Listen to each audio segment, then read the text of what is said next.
आप में से कितनों ने बिल गेट्स के बारे में सुना है? बिल गेट्स का नाम सुना है? सबने सुना है। उनके बारे में कहते हैं कि अगर उनका मान लो जेब से $100 का नोट गिर गया ना कहीं पर, $100 जो कितना हुआ 7,000 रुपए नियर अबाउट, अगर वो गिर गया ना, जितनी देर में वो झुक करके उठाएंगे ना, उससे ज्यादा का उनका नुकसान हो जाएगा, उससे ज्यादा का उनका टाइम खराब हो जाएगा। ये उनकी कैलकुलेशन है, आपके लिए नहीं है। कहीं आपका भी 2000 का पत्ता गिर जाए, मेरा टाइम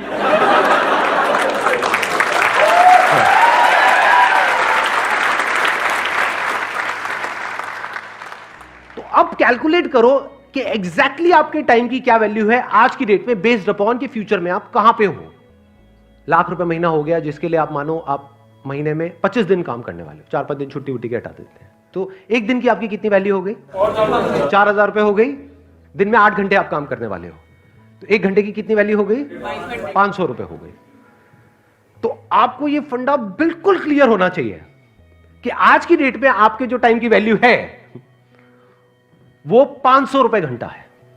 क्योंकि अगर ये क्लियर नहीं हुआ तो ये सब जो हम कैलकुलेशंस कर रहे हैं, ये जो लाख रुपए महीने की बातें हैं, ये सब हवा में है। एक्चुअल में आप वहां कभी पहुंच ही नहीं पाओगे अगर अपने टाइम को आज आप नहीं इस तरह से देख पा रहे हो तो। और ये मैं बात कर रहा हूं on a most conservative basis, in the sense कि मैं कह रहा हूं 500 रुपए घंटा आज की डेट में आपकी टाइम की वैल्यू है। लेकिन अगर आप सोचो अपने टाइम को इस तरह से नहीं यूज करते, यानी इतने कैपेबल नहीं बनते कि आपको लाख रुपए महीना आ सके, तो अगर आप पूरी लाइफ की कैलकुलेशन करो तो आपको कितने का नुकसान हो गया है? क्या सिर्फ लाख रुपए महीने का हुआ है? करोड़ों का नुकसान हो रहा है। क्योंकि आज जो आप इन्वेस्ट करोगे वही डिसाइड करेगा कि तब ये रिटर्न आएगी या नहीं आएगी। तो 500 रुपए घंटा आज की डेट में आपके टाइम की वैल्यू है। एक दिन की वैल्यू आज की डेट में आपकी 4,000 रुपए की है। अगर इस तरह से आप सोचने लग जाओ और इसको लिख करके लगा दो अपने घर में कहीं पे अलमीरा के अंदर, यहां वहां ये वो, कि this is the value of my time, कि अगर मैंने एक पूरा दिन आज वेस्ट किया अपना तो मेरा कितने का नुकसान हो गया? 4,000 रुपए का। इस तरह से अगर आप देखने लग जाओ ना तो अंदर से एक सेंस ऑफ अर्जेंसी आ जाती है लाइफ के अंदर। चीजें प्रोक्रास्टिनेट होनी बंद हो जाती है, कल पे डालना बिल्कुल बंद हो जाएगा। कल पे आप डाल ही नहीं सकते क्योंकि आपको एक्चुअल में समझ आ रहा है मेरे टाइम की क्या वैल्यू है। मैंने अपने पहले भी सेशन में ये बात बोली थी, आज दोबारा से बोलूंगा क्योंकि ये बात समझनी बहुत इंपॉर्टेंट है।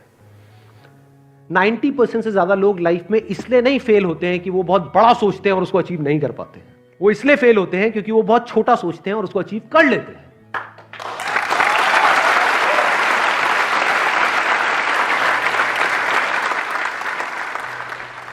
एक गरीब इंसान कैसे अपने जो है वक्त को भी और पैसे को भी, कैसे आपने बोल दिया कि हम ज्यादा पैसा खर्च करके अपने टाइम को बचा सकते हैं, लेकिन एक गरीब है, वो स्टूडेंट है और दिल्ली में रह करके पढ़ रहा है, उसके माँ बाप ज्यादा उसको नहीं कर पा रहे हैं, मतलब हेल्प नहीं कर पा रहे हैं उसकी, तो वो कैसे जो है अपने जो है टाइम को मैनेजमेंट करेगा और पैसों को साथ में लेकर के चलेगा? सवाल यहां पर गरीब और अमीर का नहीं है, सवाल है शॉर्ट टर्म विजन और लॉन्ग टर्म विजन का। क्या पास्ट में ऐसे लोग हुए हैं इस दुनिया में जो जिस भी डेफिनेशन को आप गरीब बोल रहे हो, जो उससे भी बहुत नीचे के लेवल पे थे और आज इस लेवल पे हैं कि कोई सपने में भी नहीं सोच सकता?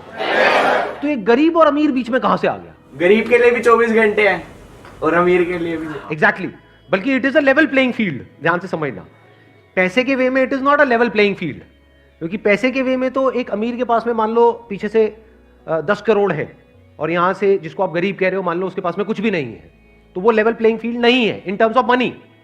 But in terms of time it is a level playing field, क्योंकि उसके पास भी 24 घंटे है, उसके पास भी 24 घंटे है।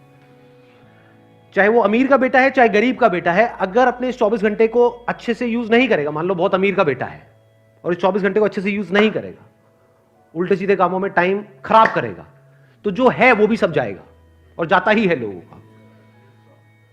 सो ध्यान से समझना, it is a level playing field. क्योंकि अगर ये टाइम की वैल्यू आज आपको समझ आ गई और आप एक गरीब बैकग्राउंड से भी हो तो फ्यूचर में आप बहुत अमीर हो जाओगे।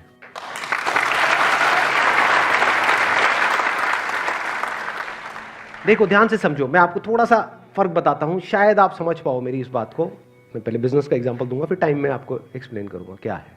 अगर कोई लॉन्ग टर्म विजन से बिजनेस कर रहा होगा वो क्या कहेगा मुझे इसकी परवाह नहीं है कि आज मार्केट में क्या हो रहा है, मुझे अपना एक ब्रांड बनाना है, जो ब्रांड 1 या 2 दिन में नहीं बनता है, जिसको बनने में 5 साल लगेंगे, उसके लिए मैं इतना इन्वेस्ट कर रहा हूं। एक बार मेरा ब्रांड बन गया और उस ब्रांड की रिकॉल वैल्यू है, तो ये जो मार्केट है जो एक्सट्रीमली कॉम्पिटिटिव है, जहां पे सब एक दूसरे से लड़ रहे हैं, मर रहे हैं, कट रहे हैं, और जहां पर मार्जिन ऑलमोस्ट जीरो हैं, एक बार मेरा ब्रांड बन गया तो मैं जिस रेट में चाहूंगा उस रेट में बेचूंगा अपने माल को। अब यही जो बात मैंने बिजनेस में बोली, इसको लगाओ टाइम के कॉन्सेप्ट में। एक तरीका क्या है कि जैसे अभी सब अपने टाइम को यूज कर रहे हैं, बल्कि यूज क्या कहूंगा, मिस यूज कर रहे हैं। Majority of people they are not using their time, they are just misusing their time. तो आप भी भेड़ चाल में उसी तरह से अपने टाइम को मिस यूज करो। दूसरा है, आप ब्रांड के बारे में सोचो। वहां पर तो ब्रांड कोई प्रोडक्ट है या कोई सर्विस है, यहां पर ब्रांड क्या है? आप खुद। एग्जैक्टली किसने बोला ये? Let's give big hand for all these people. अगर अपने टाइम को ढंग से यूज करोगे, अनलाइक अदर पीपल, तो क्या आप आने वाले 10 साल बाद खुद अपने आप में एक ब्रांड नहीं बन जाओगे? यानी मान लो आप कहीं पे जॉब कर रहे हो, तो एक तो ये है कि आप जॉब के लिए धक्के खा रहे हो और जो सारा कंट्रोल है वो एम्प्लॉयर के हाथ में है। एक है आप खुद कुछ इतने एक्स्ट्राऑर्डिनरी बन गए हो कि एम्प्लॉयर्स आपके पीछे भाग रहे हैं। इसी को तो ब्रांड बोलेंगे, कि सब चाहते हैं कि आप उनकी कंपनी में आओ। अब आप चूज करोगे कि आपको कब जाना है, कहां जाना है और कितने टाइम तक काम करना है, किसके साथ रहना है, किसको छोड़ना है, अपनी टर्म्स पे। इसी को तो ब्रांड बोलेंगे। क्या जॉब में ऐसे लोग होते हैं? नहीं होते हैं। जिनको कंपनी चाहती है, जिनकी डिमांड ज्यादा है, ऐसे लोगों की सप्लाई कम है, उसी को तो ब्रांड बोलेंगे। और कब आप ब्रांड बन पाओगे? जब आज अपने टाइम की वैल्यू समझ जाओगे, बेस्ड अपॉन कि 10 साल बाद आपको क्या अचीव करना है। क्योंकि अगर पूरा दिन वेस्ट हुआ, तो अभी हमने जो कैलकुलेशन करी थी उसके अकॉर्डिंग कितना हुआ? 4000 रुपए का आपको नुकसान हो गया। तो वो नुकसान आपको एक्चुअल में फील होना चाहिए। जब एक्चुअल में आपके 4000 का नुकसान होता है, मानो आपके पर्स में 4000 रुपए है और किसी ने पर्स मार लिया, कितने दिन तक याद रहता है? पूरी जिंदगी याद रहता है। उन्हें पोतों को बैठ करके कहानी सुना रहे होते हैं, जा रहा था बस में से वो निकाल लिया। सही कह रहा हूं, गलत कह रहा हूं? बट कितने दिन उन्होंने अपनी लाइफ में खराब करे, उसकी कोई कैलकुलेशन है? नहीं है। इसका मतलब क्या है? वो एक मीडियोकर इंसान है, वो विजनरी नहीं है। एक विजनरी में, यानी दूर की सोच रखने वाले में, और एक छोटी सोच वाले में, यही सबसे बड़ा फर्क होता है। तो आपके चाहने से कुछ नहीं होता है कि आप क्या चाहते हो कि अगले 10 साल बाद क्या होना चाहिए। होगा वही जो आप आज करोगे। और आज किसके बेस पे करोगे? जब ये टाइम की वैल्यू आपको अच्छे से समझ आ गई होगी। अब कितने लोगों को अच्छे से समझ आ गई है टाइम की वैल्यू? सबको आ गई है? यस और नो? यस और नो? यस और नो? क्रिएटिव थिंकिंग का मतलब ये नहीं कि कुछ नया करना है, तो नजर अलग चाहिए और दुनिया से नजर अलग चाहिए।